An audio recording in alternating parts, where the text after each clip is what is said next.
Hindi rin naman ako papayag na uuwi ka doon mag-isa tapos walang mag-aalaga sa'yo. Masasayang yung binayad natin sa doktor kasi mahal yun. Alam mo ba magkano? Oo nga, mahal yung binayad natin. Kulang si 20. At loobin nawa ng Panginoon mga kababayan na si Tatay Calix ay makakita na. Andito rin si Tatay Rodolph. Pinasundo ko rin siya kagabi at ngayong umaga, alas 7 ang usapan namin. Siya naman ang dadalhin namin sa Makati.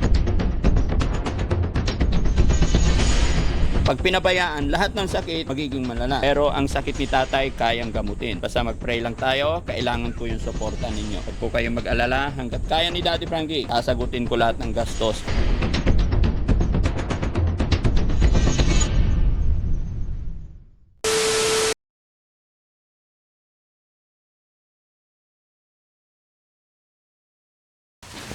Yes, my God.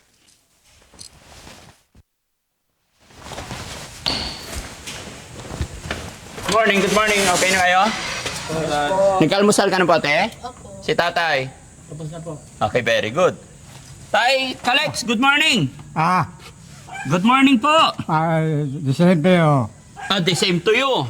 Wow. Kumusta po yung mata ni tatay? Medyo gumagaling na. Gumagaling na, salamat sa pa. Salamat. Di mo, Mayer, Ha? di mo pa nakausap yung amo ko. Hindi pa po. Bakit?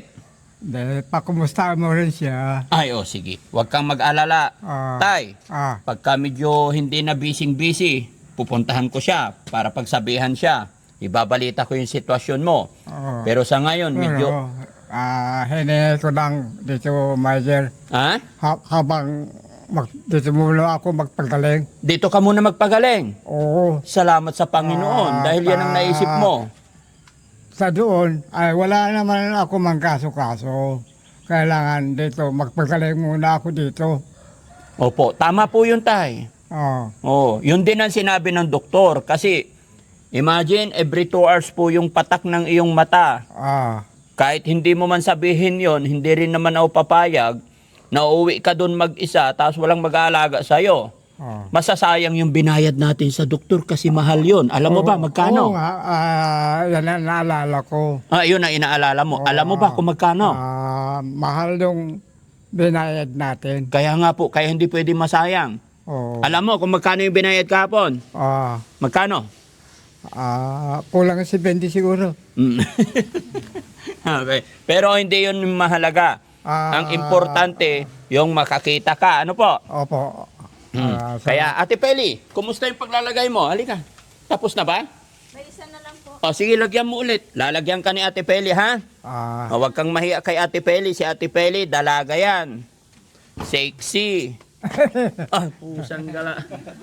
Natawa pag sinabi kong sexy. Sige, lagyan mo Ate Peli. Magdamag na kaming ano? Ha? Magdamag ng patak na. Magdamag patak. Ayan. Thank you, Ate Peli. Pinatakan mo siya na alas 12. 12:30, 2:30, saka 4:30. Very good. Pasensya na, tiyaga lang.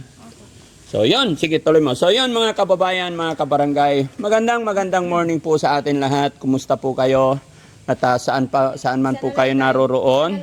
Luzon, Visayas, Mindanao. Papasilip ko at ipinakita ko sa inyo sa umagang ito yung ganap or yung ginagawa ng Team Daddy Frankie sa ating mga kababayan, sa ating lolo, kagaya ni Tatay Calix, na walang pamilya, nag-iisa sa buhay. Siya po ay natagpuan natin sa gitna ng bukid, walang kamag-anak, gaya ng aking sinabi. At ang pinakamahirap, bulag si Tatay Calix. Kaya naman, dinala natin siya sa San Fernando, Pampanga, kung saan may magaling na doktor doon. No? At awa ng Diyos mga kababayan, kahapon po, sa maghapon naming mission about kay Tatay Calix, nakarating kami rito kagabi, alas 10 na po yata. Alas 10 ba yun? 10:30 na. Ha? 10:30. Yun, 10:30 ng gabi.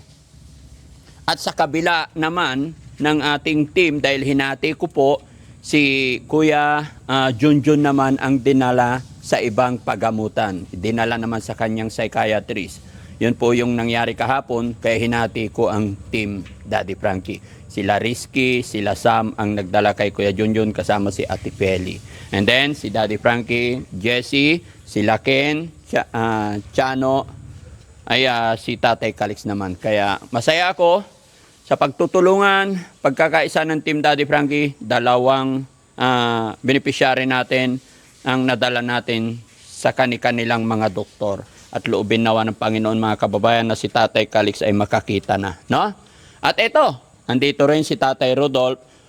Pinasundo ko rin siya kagabi, bagamat gabi na at pagod. Pero salamat sa aking team kasi nakuha pa rin nilang kunin si Tatay Rodolph. At ngayong umaga, alas 7 ang usapan namin. Siya naman ang dadalhin namin sa Makati dahil ito na naman po yung oras, araw na kanyang pagkuha or second opinion para malaman natin yung tamang ia-apply ng gamot. Ayon po yan sa kanyang doktor na si Doc Lagman.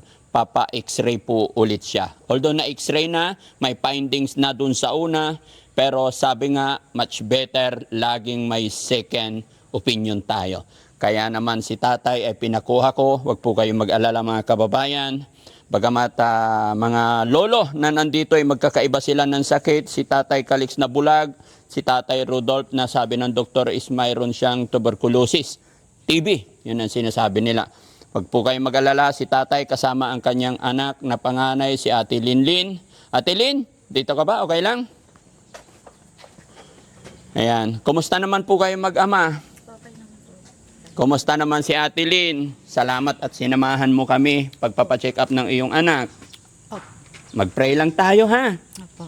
Gaya na aking sinabi nung una, huwag po kayong matakot sa sakit ni tatay. Hindi po yan, kumbaga syempre iingatan. Pag pinabayaan, lahat ng sakit, pag pinabayaan, magiging malala. Pero ang sakit ni tatay, kayang gamutin. Diba? Basta mag-pray lang tayo, kailangan ko yung suporta ninyo. Huwag po kayong mag-alala, hanggat kaya ni Daddy Frankie, sasagutin ko lahat ng gastos. Masaya po ako na nakatulong sa inyo. Maraming salamat po, Daddy. Okay.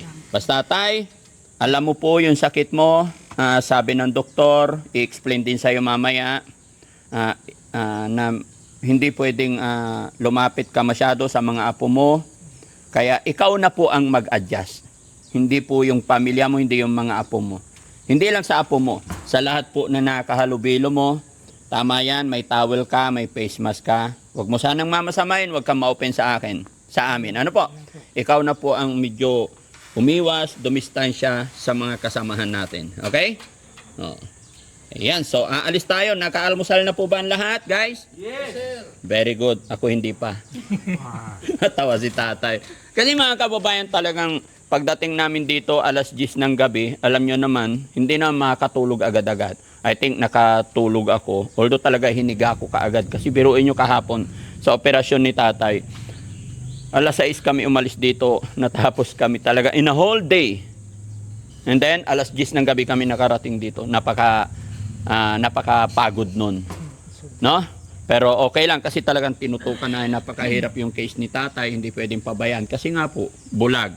And then, ito, nagkataon na another check-up na naman ni tatay. Kaya mga kababayan, mga kabarangay, sa lahat po ng nakakapanood ng bidyong ito, sa lahat ng sumusuporta sa Team Daddy Frankie, kayo po ang rason, kayo ang dahilan bakit kami nagpapatuloy. Dahil po sa walang sawa ninyong pagsuporta. Nawa po, gabayan tayo ng Panginoon lahat. I-bless tayo ni Lord na mapagtagumpayan natin itong mga kaso, itong mga sakit ng ating mga kababayan, kapatid, ating mga lolo't lola na talagang walang kakayahan. Dahil inisip ko po, pag hindi natin sila gabayan sa hirap ng kanilang buhay, malamang sa malamang magtitiis na lang si tatay sa kanyang nararamdamang sakit. Ganon din po kay Tatay Calix. Kung hindi natin i-assist, kung hindi natin tulungan si Tatay Calix dahil siya po ay walang pamilya, wala rin po siyang anak, walang asawa, no? So, malamang sa malamang, aabutin na lang siya ng kamatayan doon sa silong ng mangga sa gitna ng bukid. Kaya ako'y nagpapasalamat sa inyong walang sawang suporta. Gaya ng aking sinabi, kayo po ay isa, kayo sa dahilan kung bakit nagagawa ni Daddy Frankie ito. No? At syempre, at higit sa lahat, walang doubt. Dahil sa gabay at biyaya sa atin ng ating Panginoon. Kaya Lord, sa umagang ito, tulungan mo po ako, palakasin mo pa ang aking katawan kasama ng aking team. Ganon din po sa nanonood ng bidyong ito. Bigyan mo kami ng blessing, lakas, para mapagpatuloy at mapagpatuloy kami sa mabuting gawa. Maraming salamat mga kababayan. Good morning everyone. Sa aking team, mag-ingat din po kayo sa pagdadrive dahil sa araw na ito mga kababayan, 2 sasakyan na naman ang gagamitin namin.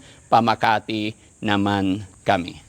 Magandang umaga po. Bye-bye and God bless. Abangan nyo po yung mga susunod naming video. Abangan nyo po ang kalalabasan ng mata ni tatay. No? So tayo naaninag muna ako.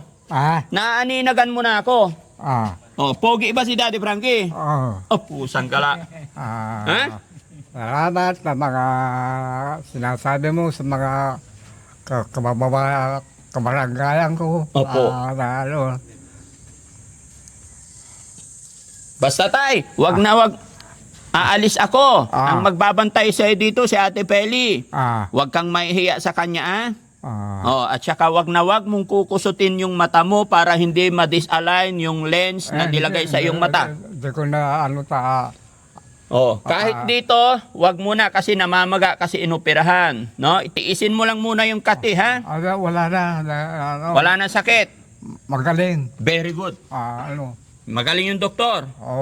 Pati dito sa mata. Oh. Medyo meron pa maliit na medyo sumasakit. Oh, basta kasi may second check up pa yan. Bukas ulit dadalhin kita doon. Ay, babalik pa-check up. Opo, may gagawin may gagawin pa si Doc.